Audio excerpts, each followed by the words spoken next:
창세기 19장 1절로 11절까지 말씀.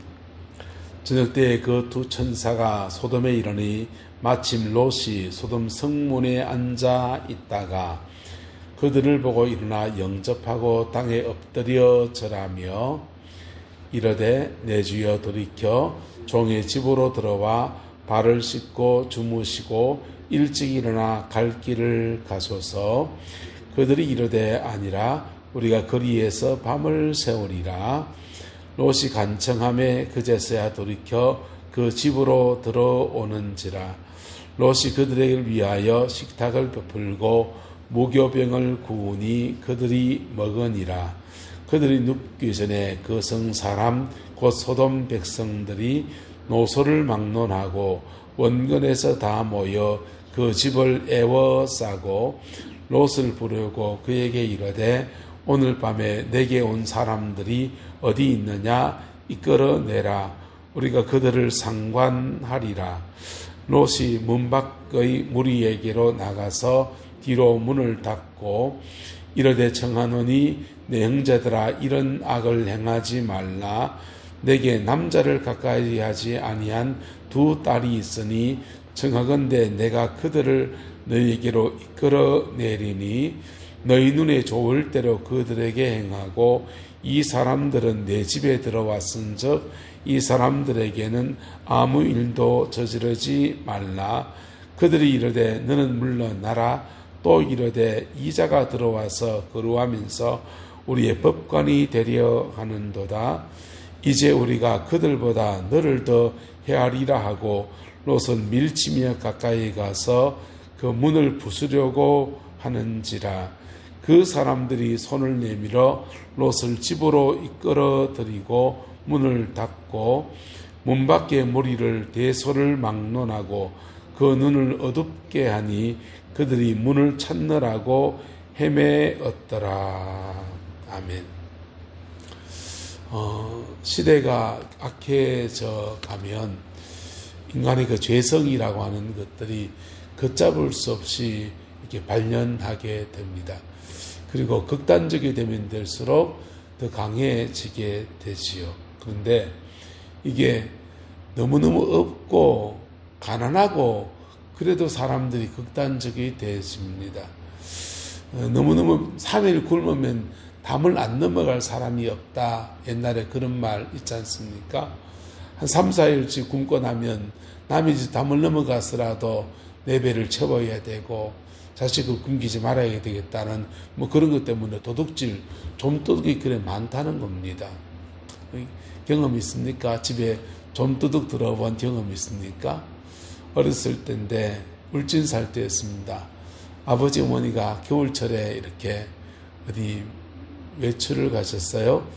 이제 사남매 남매들만 애들만 지금 옹기종기 밤에 잠을 자는데 밤중에 부엌문 쪽으로 딸그닥 하면서 자꾸만 문을 열려고 하는 겁니다. 옛날에 문고리에다가 숟가락 갖고 자는 거 있지 않습니까? 그걸로 해놨는데 그걸 계속 열려고 하는 겁니다. 밤새도록 사남매가 호흡 붙들고 도 하다가 그냥 선잠을 잤어요. 아침에 보니까 눈바디로 발자국만 어리저리 나 있더라고요. 여러분, 그때 도둑놈들은 도둑이야 하면 도망갔습니다. 그냥 뭐 이렇게 큰 돈을 훔치려고 한 게 아니라 그냥 먹고 살기 힘드니까 집안에 있는 쌀한테 훔쳐가고 이런 것들이었기 때문에 그냥 도둑이야 하면은 들켜가지고 얼른 도망가고 그랬지만은 요즘 도둑은 지능형이지 않습니까? 이렇게 굉장히 가난해져도 도둑질이 막 많아지고 그렇지만은 또는 굉장히 부유해진 속에서도 죄가 가능할 수 있습니다. 돈이 많으면 많은 대로 인간의 죄성은 발현하고요. 가난하면 가난한 대로 절박함 속에 인간의 죄성은 또 발현하는 겁니다. 소돔 고모라에 죄악이 관영했는데 소돔 고모라는 가난해서 죄질까요? 부유해서 죄질까요? 소돔 고모라는 부유해서 죄졌습니다. 부유해서 죄짓는데 이 소돔 고모라에 아브라함이 기도했더니 하나님께서 의인 10명이 있으면 구원하겠다, 멸망시키지 않겠다고 약속하여 주셨습니다. 졸지에 소돔 고모라는 두 가지 심판의 기준을 갖게 된 겁니다. 두 가지. 첫 번째는 따라합시다. 소돔 사람들이 벌한받을 만큼 의롭든지, 소돔 사람들이 하나님의 징벌, 벌이 임하지 않을 만큼 의롭든지, 아니면 두 번째, 아브라함의 중보기도로 끊은 선이 하나, 새로운 선이 하나 생겼습니다. 의인 몇 명이 있든지 10명이 있든지, 할렐루야, 의인 10명이 있든지. 그래서 이 두 가지 기준이 소돔상에 됐어요. 만약 지난주 말씀드렸습니다. 소돔을 향해서 하나님 의인 10명 얘기하다가 아브라함이 말을 더 바꿔서 말합니다. 하나님, 거기 의인 10명 없으면 어떻습니까? 제가 거기 들어가겠습니다. 제가 들어가서 그 사람들을 변화시키고 그 사람 복음을 전하고 그 사람들 회개하라고 하고 그렇게 하겠습니다 라고 말했으면 하나님 어떻게 하시겠습니까? 아브라함이 거기 들어가서 수고하는 그동안까지 딜레이, 하나님의 심판을 거두십니다. 할렐루야. 여러분, 그래서 인간은 죄를 지으면 안 되지만은 그 죄를 지어도 그나마 희망이 있는 것은 누군가 그를 위해서 중보자가 있다면, 할렐루야, 저와 여러분의 가정 안에 중보자가 있는 가정 되기를 예수님의 이름으로 축복합니다. 그 사람이 내가 되기를 소망합니다. 그 사람 내가 돼야 돼요. 그 사람 내가 돼서 내 가정, 내가 중보해 나갈 때 하나님 아버지께서 이 중보의 기도를 통해서 그들을 심판할 거리가 얼마나 많아도 그거 거두어 들이시는 은혜가 있는 겁니다. 하나님은 무슨 죄를 짓는다고 해서 단번에 그들을 심판하지 않아요. 하나님의 심판은 굉장히 점진적이에요. 한번 따라합시다. 욕심이 잉태한 적, 죄를 낳고 죄가 장성한 적 사망을 낳느니라. 욕심이 잉태한 적 죄를 낳고 죄가 커지고 장성해지면 사망을 낳는다는 거예요. 그래서 욕심 짓고 있다고 하나님이 이놈 또 때리고 또 꿀밤 때리고 이렇게 하지 않아요. 하나님은 좀 회개하겠지, 기다려주시고 하는 시간을 가지는 거예요. 근데 이거 한 틈이 지나가고 두 틈이 지나가도 회개하지 않을 때 하나님은 그에 대해서 심판하시게 되는 겁니다. 소돔은 부요함 가운데 죄가 가능했습니다. 이 부요한 도성에 하나님이 그냥 처음부터 막 불벼락을 때린 게 아니에요.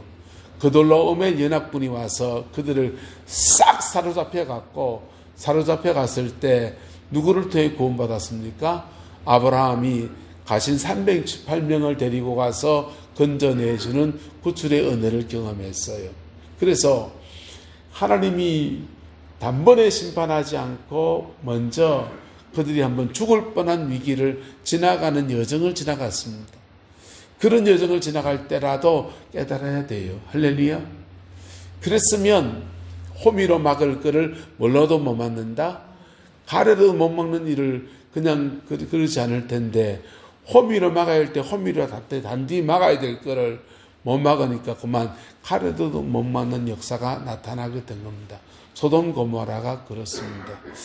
자, 소돔 고모라 보십시오. 두 천사, 소돔성이 어떤 죄악이 가능한지를 알아보려고 두 천사가 일어났는데 롯이 소돔 성문에 앉아 있었다 했어요.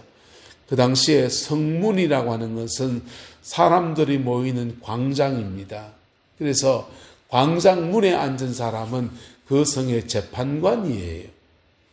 롯이 어떤 위치에 있냐? 소돔 성의 성문에 앉았다는 겁니다.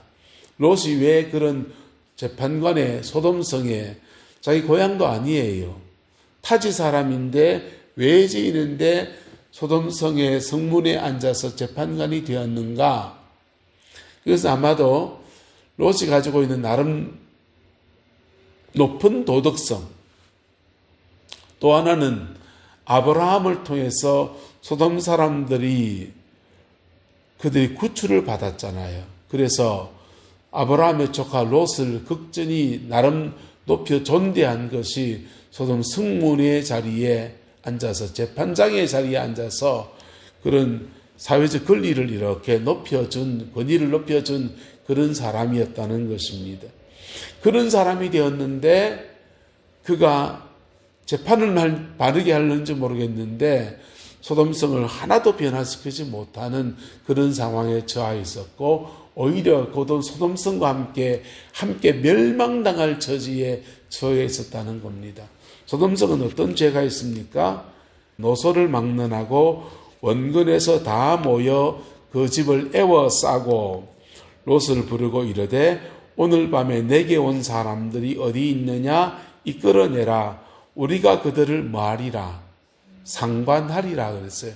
이 상관한단 말은 이게 그냥 한데 그냥 시비를 걸겠다 이런 말이 아니고요. 성적인 의미입니다. 소돔이 접대한 롯이 접대한 천사들이 사람의 모습으로 왔는데 미동자 같았습니다. 그래서 그들을 동성애의 대상으로 삼겠다라고 지금 그렇게 소돔 사람들이 말하고 있는 겁니다. 정신 차린 사람들입니까? 정신 나간 사람들입니까? 정신 나간 사람들이죠. 정신 나간 사람들이 정신 나간 소리를 지금 하는 겁니다. 누구한테? 소돔성의 재판관으로 임명된 롯에게. 근데 롯은 높은 도덕성을 가지고 있는 사람이고 책임성도 가지고 있는 사람입니다. 요즘 지휘관들하고 많이 다르죠.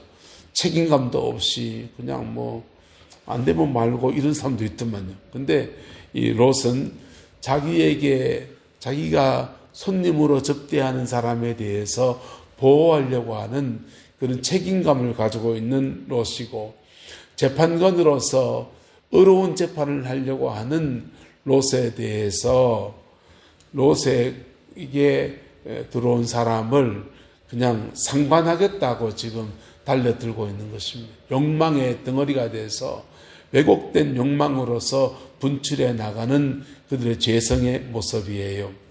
근데 인간의 죄성은 두 가지 특성이 있어요. 하나는 윤리적이고 개인적인 죄가 있습니다. 윤리적이고 개인적인 죄, 극단적으로 하면 동성애 문제죠. 근데 인간의 죄는 또 하나의 죄가 있는데 따라합시다. 사회적인 죄.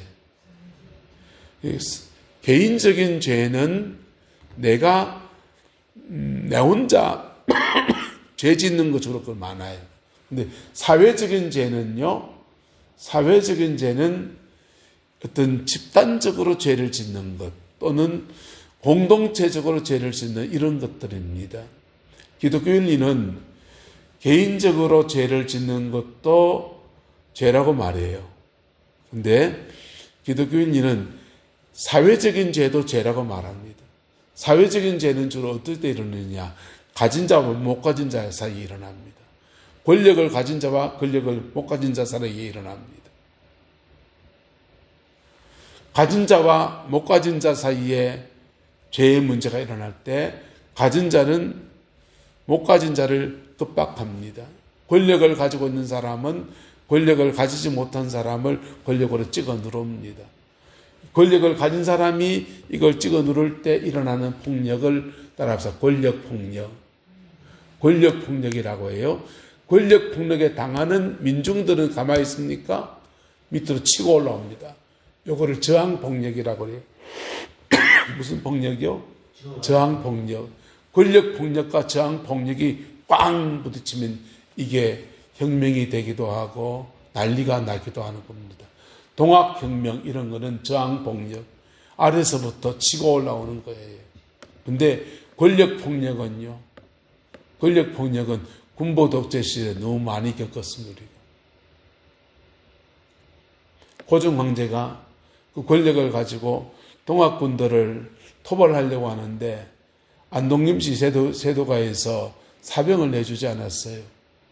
우리나라 군대로 동학군을 징벌할 수 없었습니다.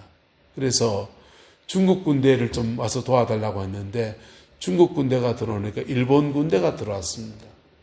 일본 군대가 동학군을 정복해 버렸어요. 그래서 대한민국 때 최초의 따발통이 등장해서 많은 사람들이 죽었습니다.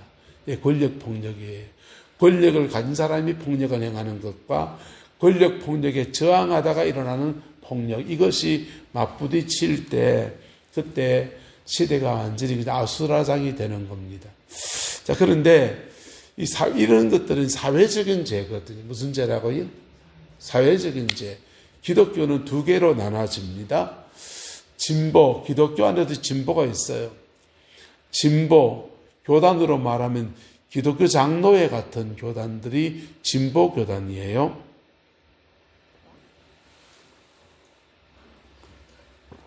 진보 교단은 주로 이 권력 폭력, 사회적인 죄에 중점을 많이 둡니다. 우리 통합측은 보수적인 교단이죠. 보수적인 교단은 색깔이 좀 사람이 다르긴 하지만 보수적인 교단들은 주로 개인적인 죄에 대해서 더 많은 중점을 둡니다. 그래서 동성애 문제, 무슨 문제 뭐 하면서 개인적인 죄에 대해서 많이 정죄하고 회개하라 그래요. 그런데 사회적인 죄에 대해서는 이걸 닫아버리는 거예요. 예? 이거는 보수적인 교회가 가지고 있는 맹점이 되기도 하고 진보적인 교회가 가지고 있는 맹점이 되기도 합니다. 인간은 양쪽 다 죄인이에요. 사회적으로 죄인이고 할렐루야. 그리고 개인적으로도 죄인입니다. 소돔 고모라는 사회적인 죄, 그들의 죄가 사회성을 띠고서 집단적으로 나타나는 권력을 가지고 휘두르기도 하고 하는 뭐 강한 이들 억압하기도 하는 온갖 일이 같이 일어나고 또 동시에 개인적인 죄가 막 들끓어나면서 막 그래 되는 겁니다. 그래서 욕심이 잉태한 적 죄를 낳고 죄가 뭐해서 장성해서 심판에 이를 때가 된 게 바로 소돔 고모라입니다. 하나님이 그 땅을 심판하는 것이 어쩌면 마땅하지 않습니까? 이 소돔 고모라를 하나님이 심판하셨어요. 심판하셨고 심판하시는 중에 중보자가 있는 가정, 그 소돔 고모라에 특별히 롯의 가정을 위해서 아브라함이 중보자가 있었더니 하나님이 그 중보자의 기도를 들어서 건져내시는 은혜를 베풀어 주셨습니다. 할렐루야. 이 나라의 지금 위기가 뭡니까? 이 나라의 위기는 사회적인 죄도 지금 너무 심하고요. 전 세계가 지금 그렇습니다. 하나님 없이 이렇게 유럽교회, 미국교회, 한국교회 할 것 없이 다 신앙이 이상해지다 보니까 전 세계가 사회적인 죄가 굉장히 만연해요. 그리고 개인적인 죄는 그 극단적으로 막 갑니다. 개인적인 죄는 개인적인 죄대로 동성애까지 막 나가서 뭐 쿠어 축제하고 난리가 나고 그렇습니다. 그게 뭐 공인되어 버렸습니다. 유럽 같은 데는 크리스마스를 크리스마스라고 하지 아니하고 윈터벌 축제, 겨울 축제라고 그렇게 부르고 지금 기독교 없는 시대로 넘어가고 한참 그래 됐습니다. 교회마다 텅텅 비어서 뭐 10명 앉아 예배, 5명 예배 드리는 그런 상황이 있고요. 한국 교회도 그 뒤를 지금 따라가고 있어요. 그리고 세상은 세상대로 어두워져 가고 있습니다. 그런데 여기에 소망이 유일하게 있다면 어디에 있습니까? 유일하게 소망이 있다면 한번 따라합시다. 복음만이 소망입니다. 왜 그렇습니까? 보세요. 역사는 하나님이 주관하셔요. 역사는 하나님이 주관하시는데 역사를 주관하시는 하나님의 기준은 뭐냐면 계명입니다. 계명은요, 10계명을 가지고 말하면 1부터 4계명까지는 생명에 관한 계명. 무슨 계명이요? 생명에 관한 계명. 5부터 10계명까지는요, 축복에 관한 계명이에요. 이 1부터 10계명까지를 제대로 지켜나갈 때 생명과 축복이 이 땅에 쏟아지는 거예요. 이 계명은 마냥 저주도 아니고 마냥 축복도 아니에요. 하나님의 계명이 가치 중립적이에요. 이 계명을 지키면 하나님의 축복이 오고, 축복은 구체적으로 따라서 생명과 축복, 생명과 복이 오는 겁니다. 1부터 4계명까지 지킬 때 생명의 복이 오고 5부터 10계명까지 지킬 때 축복이 오는 거예요. 그래서 의를 행하는 자에게 이 계명에 따라서 축복하시는 것이 하나님의 뜻이에요. 어기면요, 1부터 4계명까지 어기면 사망이 옵니다. 뭐가 온다고요? 사망이 와요. 그래서 1부터 4계명까지는 하나님과의 관계의 계명이어서 하나님을 섬기는 종교적인 계명인데, 이 계명을 지키는 사람에게는 생명의 축복이 자꾸 오는 거예요. 여러분, 여기 종갓집 동네지 않습니까? 종갓집 동네의 특징이 있습니다. 종갓집 가정들은 대대로 조상을 많이 섬기고 우상 숭배를 많이 한단 말이에요. 1년에 제사만 열 몇 번씩 드리는 그런 동네잖아요. 그런 가정은 1부터 4계명, 제1계명, 2계명을 자꾸 어기는 거예요. 그럴 때 사망 권세가 그 가정에 자꾸 돌아요. 단명합니다, 그 가정들.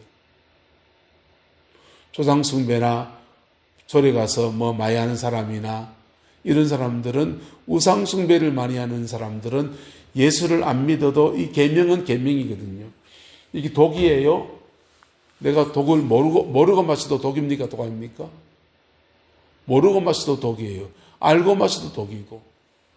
1부터 4계명까지 말씀은 안 믿어도 적용되는 말씀이에요.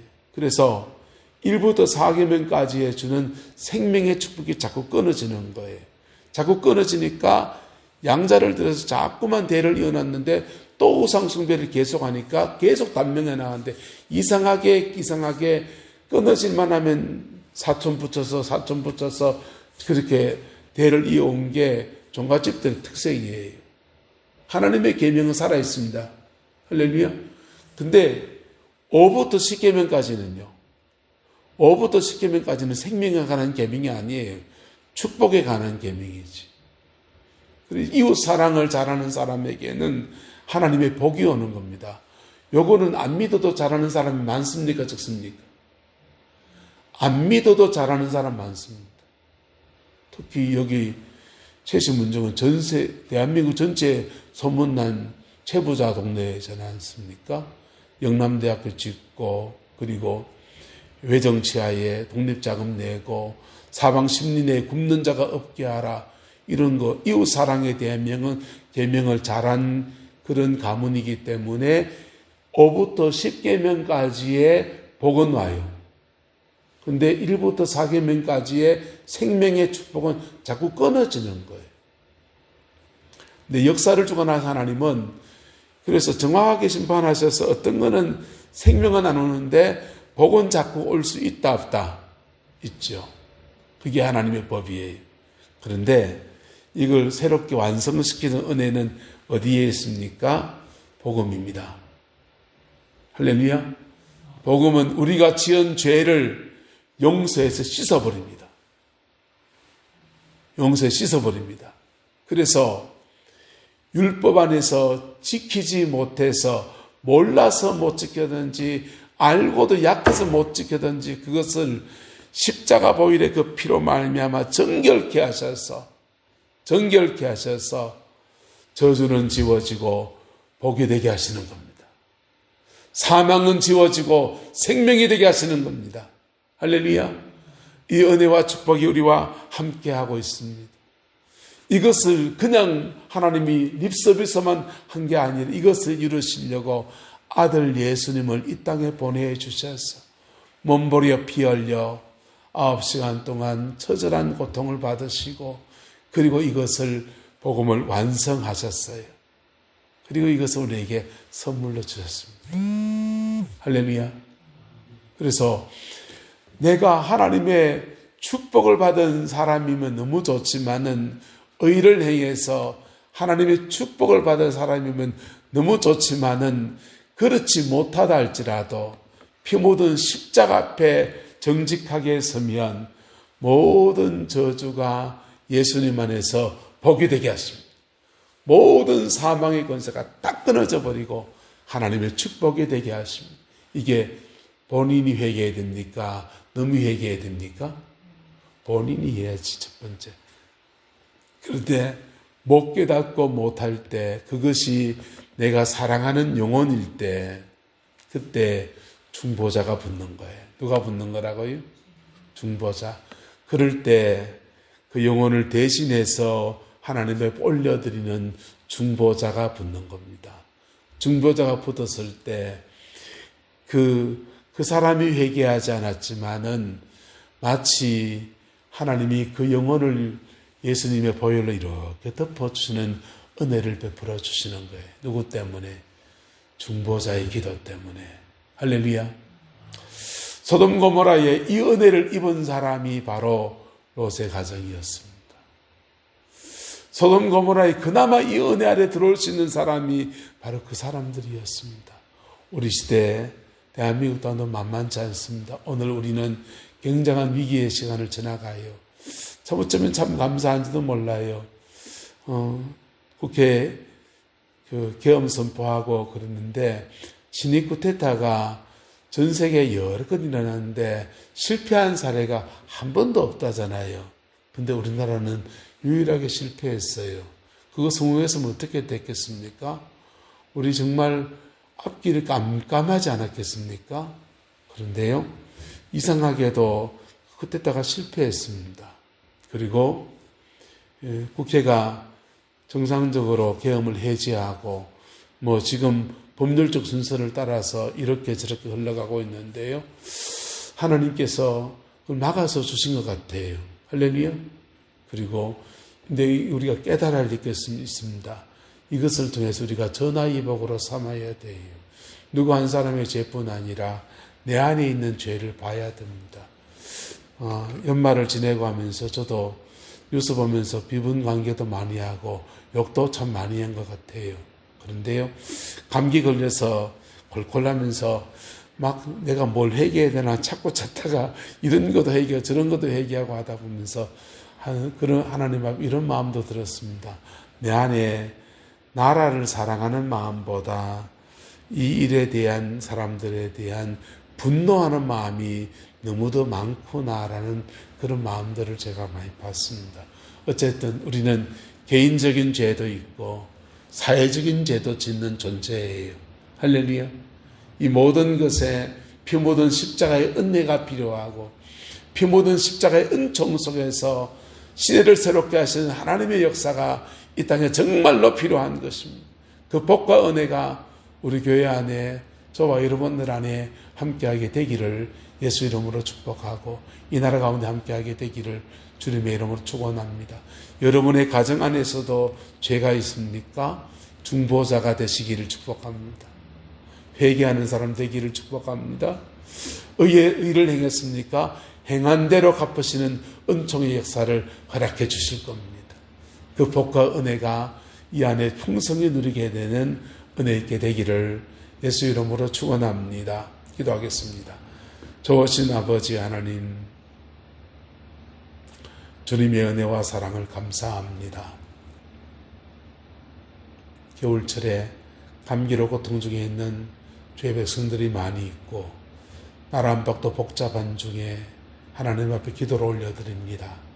우리를 치료하여 주시고 회복의 역사 허락하여 주시옵고 이 나라 이 민족 가운데 새살이 돋게 인도해 주시옵고 2025년도에는 이 낮아짐의 시간을 잘 지나가서 하나님이 아버지 높이 들어 쓰시는 아름다운 역사 허락해 주시오되 남북의 통일의 물꼬를 여러 역사에 주옵시고 세계 역사 속에 다시금 복된 민족으로 쓰임받는 역사 있게 우리 하나님 주장하여 주시옵소서.